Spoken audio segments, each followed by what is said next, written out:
Don't miss any content. Don't forget to subscribe and click the notification bell. Hey guys, welcome back to the channel. It's Thursday. Today I have some amazing updates for you. As usual, I am your host, Selassie Fiawe. Today we're going to talk about Ayew. He speaks on racism and whether he feels that this racism currently ongoing, the equality that is being fought for, will be enjoyed by this current generation. He also talks about how bananas were thrown at him in an away game in the Europa League in Russia at St.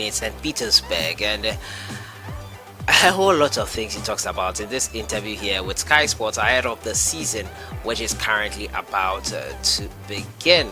The season will kick off this weekend. We'll listen to the Ghana Black Stars and Swansea City vice captain, the Ghana Black Stars captain and Swansea City vice captain on these issues.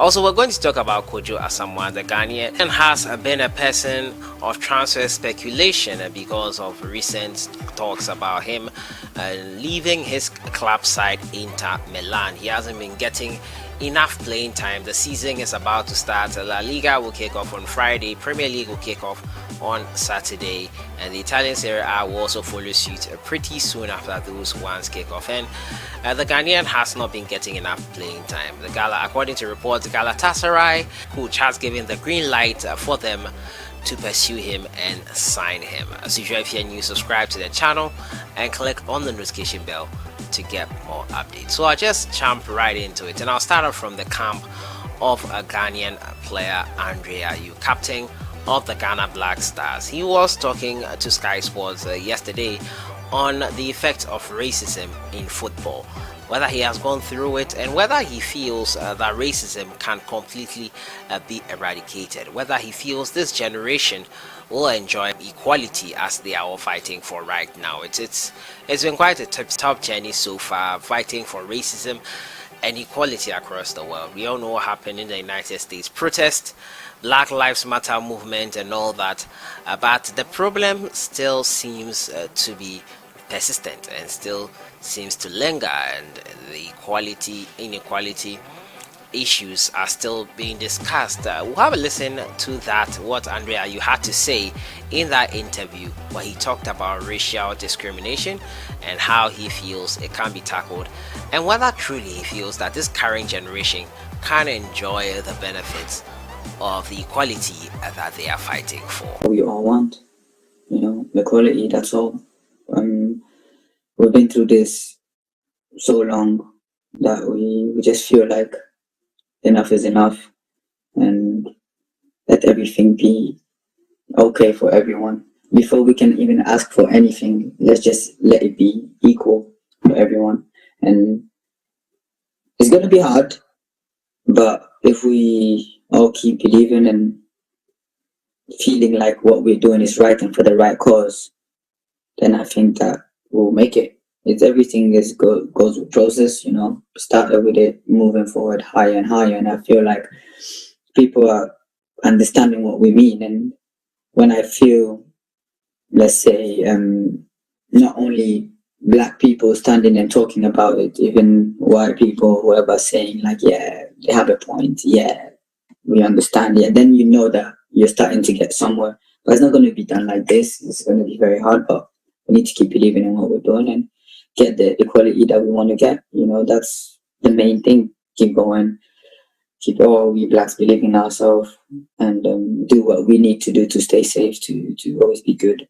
But at the end of the day, maybe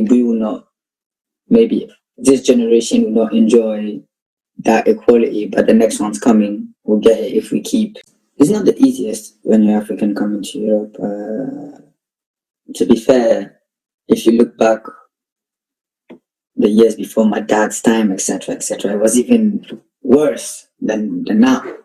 So we went through certain things, but they went through much more. So I think these players like my dad and Rojamela, George Weah coming forward, and DJ Drogba, Samuel Eto'o, all these generations of players paved the way, for everyone to come in and prove that, Black people can do the job in Europe.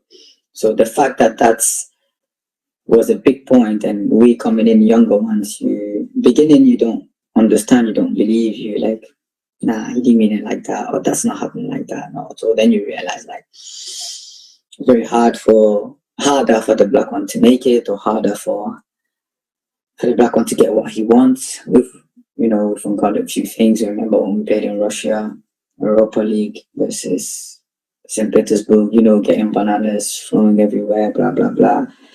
We've gone through a few things, people have gone through worse.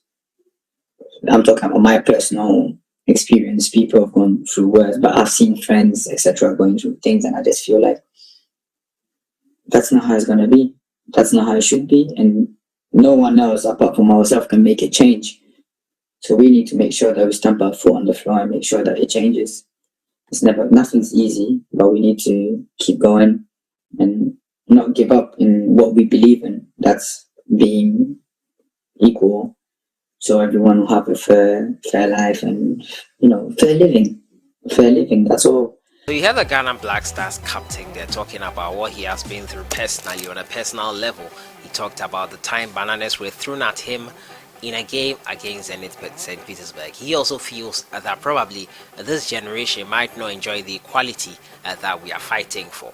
He also talks about how it feels good that other people aside black people are also fighting along them.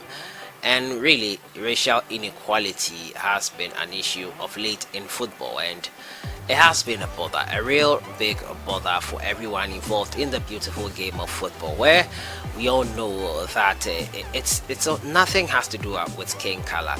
He talked about the pioneers who started it for them, his father's time with George Weah and co, who started this movement for them, and he feels that they are the pioneers who led the way for them in these real times, and it has been really tough, but he feels it is possible, at least for the next generation. Probably they might not enjoy. Let me know what you think in the comments box. The comments are passed by Ayew on racism and equality and how he feels about them. Let me know what you think in the comments box, and whether the Ghanaian players' thoughts are what you agree with or what you align with. My next story has to do with Kwadwo Asamoah. No game played for Inter Milan in 2020 until the season came to an end, and it has been a real tough one for him. He has suffered injuries to his knee, which prevented him from playing. After recovering, he was a bench warmer, sometimes not in the squad. For the Europa League also, he was not included in a 41-man squad. Owing to that, he has been a person of transfer speculation, and Galatasaray, as I brought you I think 2 days ago, Galatasaray were front runners for his signature along with Fenerbahce, all in the Turkish Super League. Now it has come to the notice, according to these reports, that the coach of Galatasaray has sanctioned or given the green light for them to secure the services of the Ghanaian, and he has said that he wants the Ghanaian player to be at Galatasaray next season. Now the Galatasaray coach Fatih Terim has given the green light for a move to be completed for Ghana international Kwadwo Asamoah. Now Asamoah has been linked with a move away from Italian giants Inter Milan for some time now. Last season, the 31-year-old's troublesome knee cost him his place in the UEFA Europa League campaign, forcing Inter Milan to declare him surplus to requirements.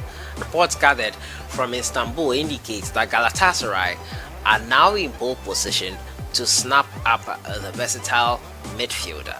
The veteran coach of the side, Fatih Terim, is reported to have personally approved the signing of the experienced midfielder. Now the Istanbul-based Giants are said to be ready to meet the asking price for Inter Milan, as coach Terim views him as a key acquisition for the 2020-2021 campaign.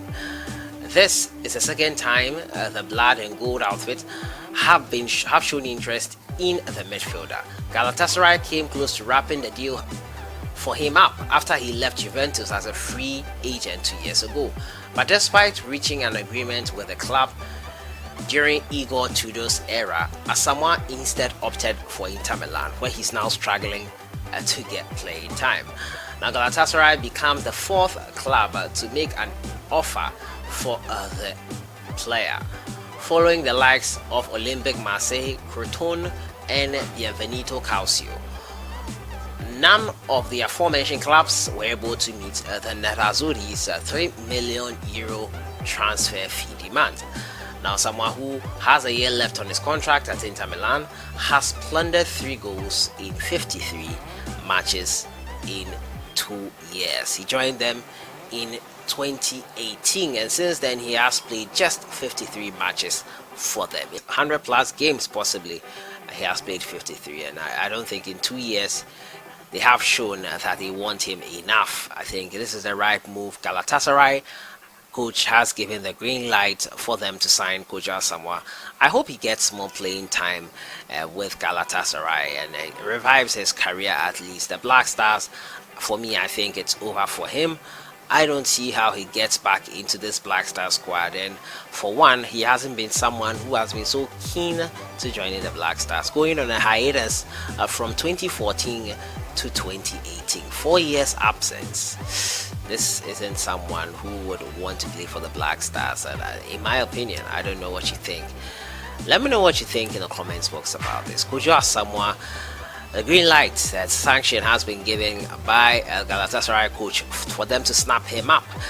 And also, Andrea, you talking about racism and equality. He feels this current generation might not enjoy the equality that they are fighting for, and he feels probably the next generation might enjoy it. Let thoughts on everything, keep them coming in the comments box. Join our fantasy football league, and it's going to be interesting this season. More Premier League talk and other leagues as well. I'll see you guys in the next one. Enjoy your day. Have a great week.